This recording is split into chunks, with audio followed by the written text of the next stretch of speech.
बेटा थक गया। मैं आपका सामान उठा देता हूँ, आप मुझे कुछ रुपए दे दीजिए, मेरी बहन को बहुत भूख लगी है। पैसों के बजाय तुमने काम मांगा, ये अदा पसंद आई। ला बच्चा मुझे दो।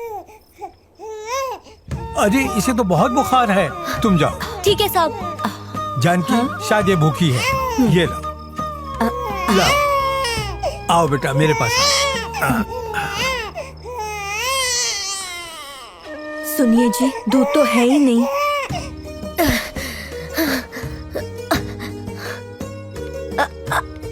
अरे पागल, ट्रेन आ रही है, दिखाई नहीं देता क्या?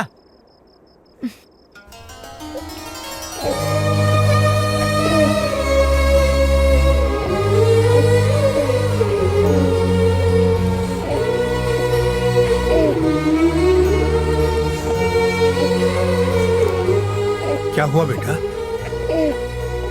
हमारा खानदान तो बहुत बड़ा है, पर किसी ने हमें नहीं अपनाया।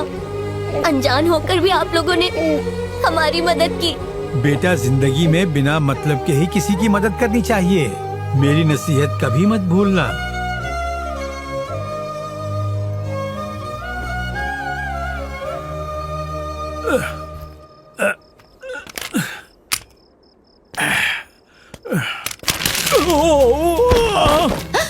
अरे नहीं।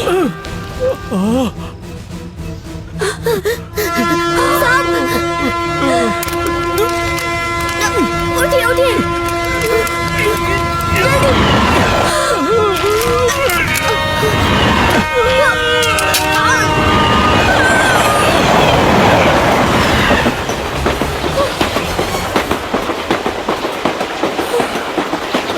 अरे बेवकूफ, क्या कर रहा था?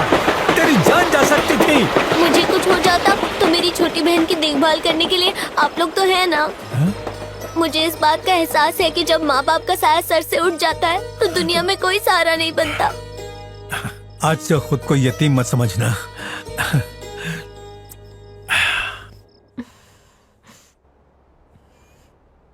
अब तो ही बता महक, मैंने सिर्फ तेरे दूध के लिए 2 रुपए मांगे थे, पर इन्होंने हमें अपने परिवार का हिस्सा बना लिया।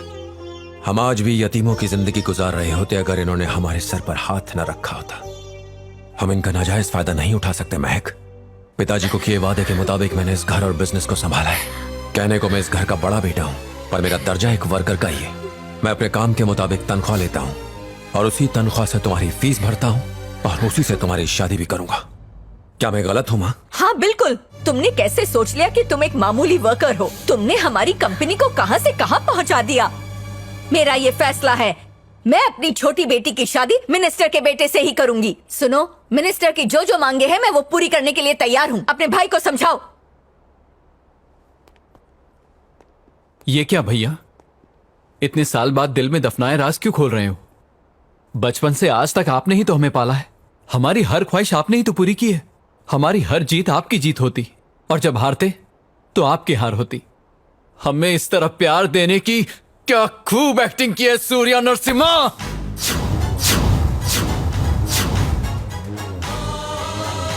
बहुत ऐश कर लिया तुमने। हमारी दौलत पे तुम्हारा कोई हक नहीं। निकल जाओ अपनी बहन को लेकर यहाँ से। तुम जानते थे कि हम तुम्हारे सगे नहीं हैं, इसलिए हमारी हर कामयाबी को नाकाम करने की पूरी कोशिश की, क्योंकि तुम्हें हम नहीं हमारी जायदाद चाहिए। अरे ये सब क्या बक रहे हो? सुनो माँ, ये मसला सड़क से उठाए हुए एक लावारिस और आपके बेटों का है। वो सड़क छाप आपको ज्यादा प्यारा है तो हम चले जाते हैं। क्या बात कही।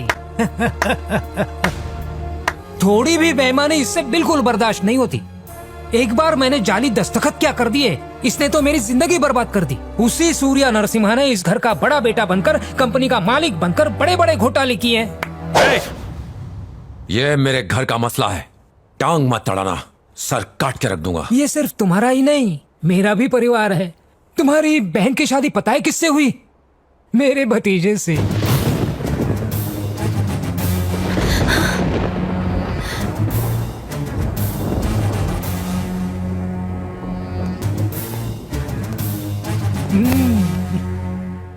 जहां तुम्हें मेरी परछाई भी पसंद नहीं थी, आज वही तुम्हारे सामने सर उठा के खड़ा हूं। इसे कहते हैं साजिश। सुनो, अपनी दौलत और अपने परिवार की हिफाजत हम खुद कर सकते हैं। निकालो इसे। तो खुद जाएगा या हम धक्का देके निकालें? माँ, मेरे जाने का वक्त आ गया।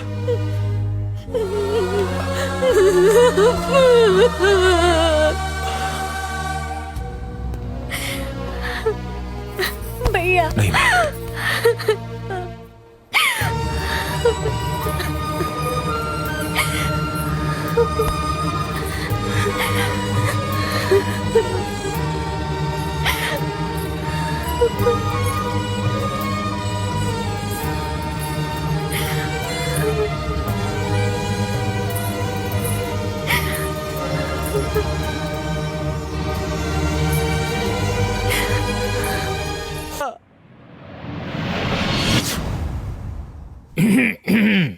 कहाँ पर दस्तखत करने हैं मुझे? ये लीजिए इन पर। ये उन जमीनों के कागजात है जिन्हें मजदूरों को उनका अपना घर बनाने के लिए दी गई थी। क्या कहा? 500 करोड़ की जमीन मजदूरों को खैरात में दी जा रही है? जी सर। अखबार में इश्तेहार देकर जमीन के लिए टेंडर मंगवाओ। सर, सूर्या जी ने तो सबसे वादा किया था वो कि... तो जाहिल था, उनके लिए पगार ही बहुत है। जमीन देकर उन्हें सर पे मत चढ़ाओ। लेकिन सर क्या... जितना कहा जाए उतना करो। अंकल के एमडी बनते ही हमें मुनाफा हो गया। थोड़ा सब्र करो, पता चलेगा। मुंह बंद कर। अब तो सच बताओ, तुम्हारे खुराफाती दिमाग में यही चल रहा है ना कि सारा पैसा फैक्ट्री में लगाओगे?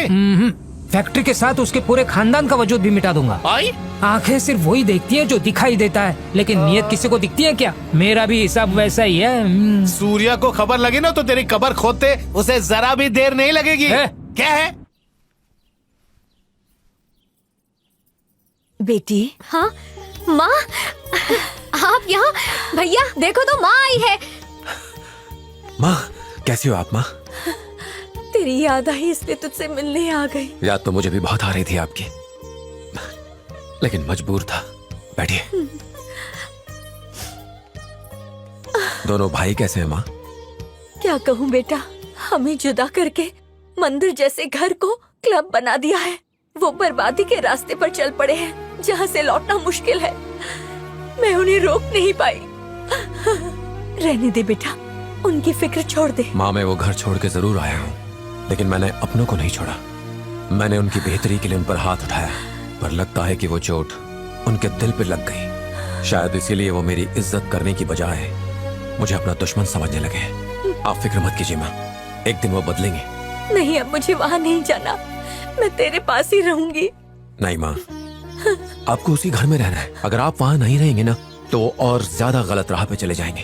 आप समझ रहे हैं ना माँ?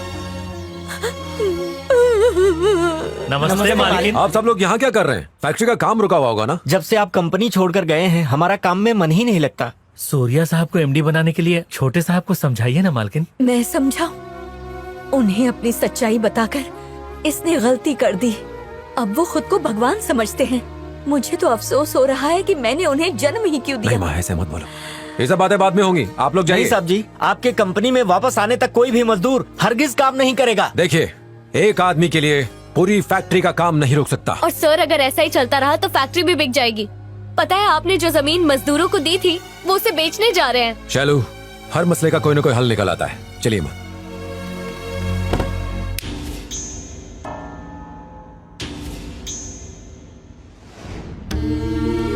मेरे पास अब बहुत कम वक्त है बेटा।